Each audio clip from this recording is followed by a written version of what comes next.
So today I'm going to be telling you the story of Russia's most gruesome serial killer. Before we get into it, please make sure you drop a nice little subscribe and a nice little like. It really helps out. Hope you enjoy.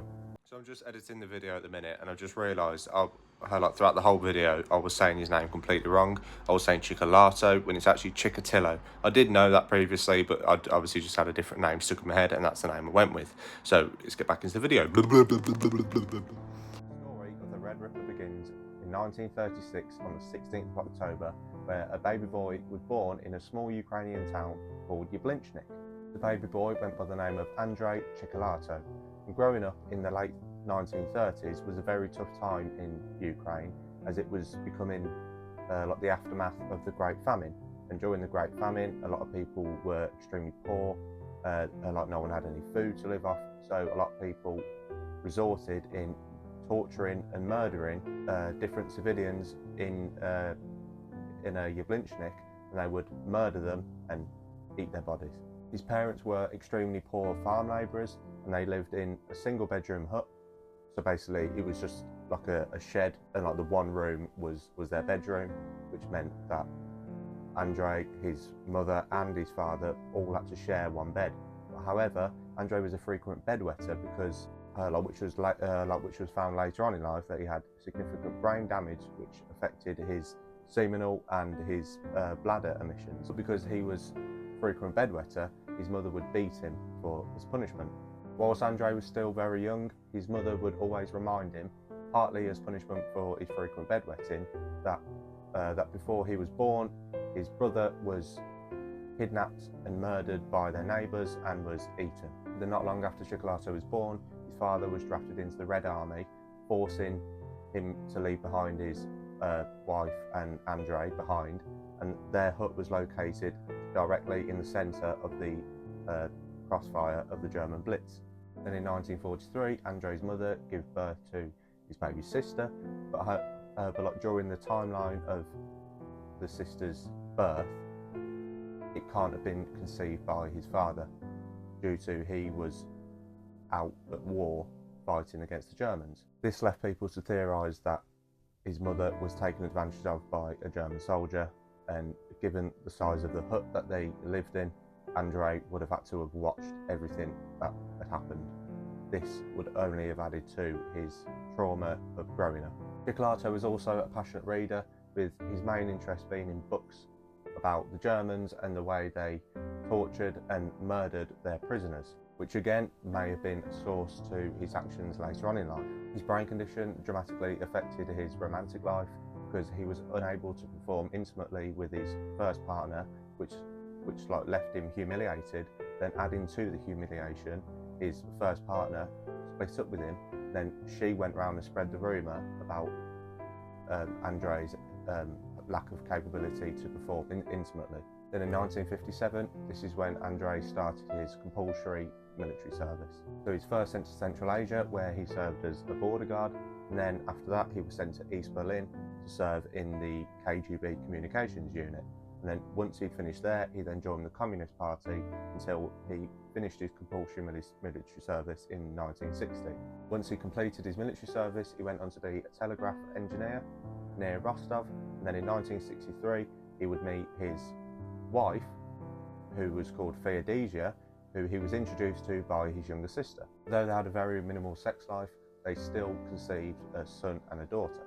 Then in 1971 he went on to receive a degree at the Rostov Liberal Arts University, which he then, once he finished his university degree, he went on to become a school teacher. But however, after almost 10 years of being a school teacher, he was sacked essentially because the parents had found out that he was molesting and he was acting inappropriately with school children. Luckily for him, the news never spread any further than Rostov, so this gave him the opportunity to move away and start a new life.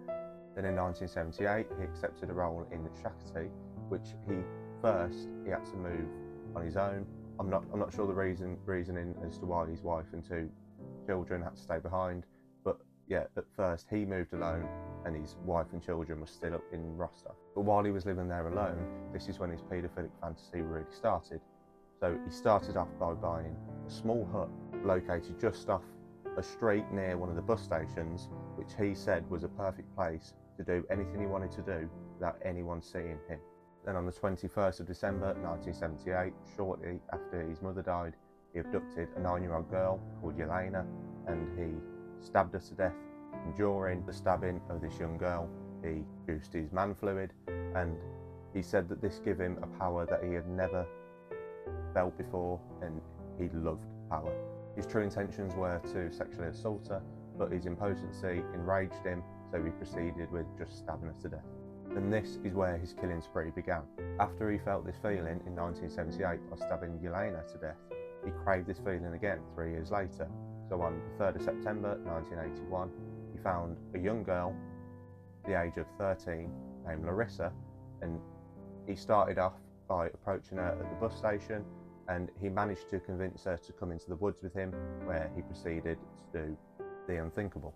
So once he managed to lure her into the woods and they got deep enough in, he stuffed her mouth with mud to dampen the sounds of her screaming.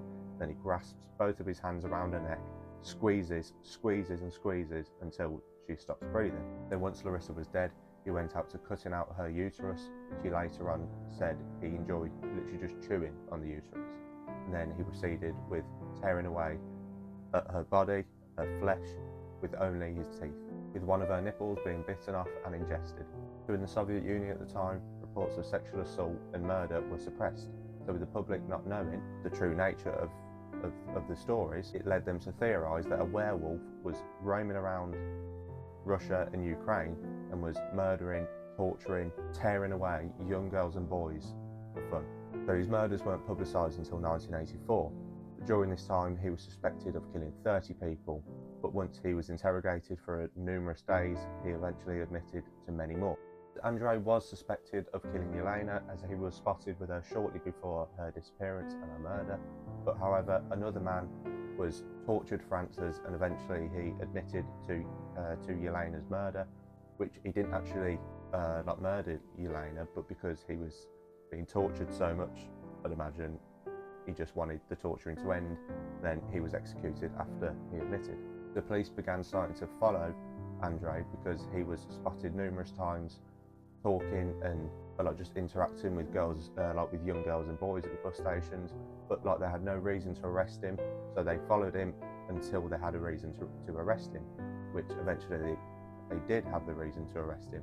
He was spotted soliciting a prostitute, and this was their reason to get him at the police station. So during his arrest, he was carrying a briefcase at the time, and when the police searched his briefcase, they found a large kitchen knife, a towel, rope and Vaseline, which was strong enough evidence for him potentially being the murderer. However, his blood type didn't match the semen which was found on murdered and mutilated bodies. So this gave the police no choice but to release him from custody, so he was back roaming the streets, ready to kill again. But shortly after arrest, he was fired at his job at the Communist Party due to being suspected of stealing, and he was sent to prison for 3 months. And then shortly after he was released from prison, in November 1990, he was found in the area of where he had murdered his last victim. His last victim was a young 22-year-old girl named Svetlana, which he had murdered in the same sort of nature he had murdered all of his previous. She was stabbed in the stomach, and her genitals and tongue were cut off and ingested, and her body was found a week after her murder. The day after her body was found, on November the 14th, he was arrested and interrogated. They could only hold him for 10 days until he had to be released, unless they managed to get the confession out of him. So after days of extreme interrogation, he eventually confessed to everything.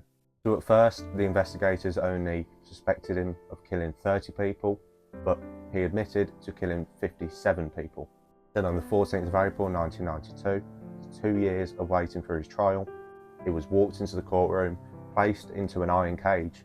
This wasn't to protect the people from him, this was to protect him from the people, as the courtroom was filled with the family members, loved ones, friends of all of the people he had murdered.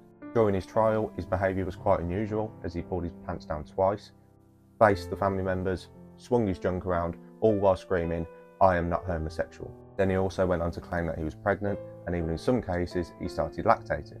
Then his attitude switched between obviously bored to enraged anger constantly. Then he also started pleading guilty to some of the murders which he had already confessed to, and at the same time he was confessing to unknown murders. Then when the judge went to reveal his final argument, Cicolato started singing at the top of his voice, leaving no choice but for the guards to escort him out of the room. Then once he had stopped singing, he was walked back into the courtroom, placed back into his iron cage, and he was offered one last time to say something, in which he stood completely silently. Then on the 14th October 1992, he was found guilty of 52 murders, 31 women and 21 males. And then in 1944, on Valentine's Day, he was executed with a single shot in the back of his right ear, with his last words apparently being, "Please don't blow my brains out, the Japanese want to buy them."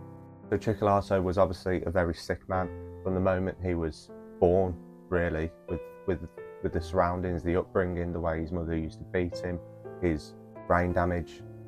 It was all part of sort of what led him to do what he did. Obviously, it's no excuse for what he did, but that was his source, that was his rage, that was his anger. So his murders all consisted of cutting out genitals, different body parts, cutting the hearts out of his victims whilst they were still alive.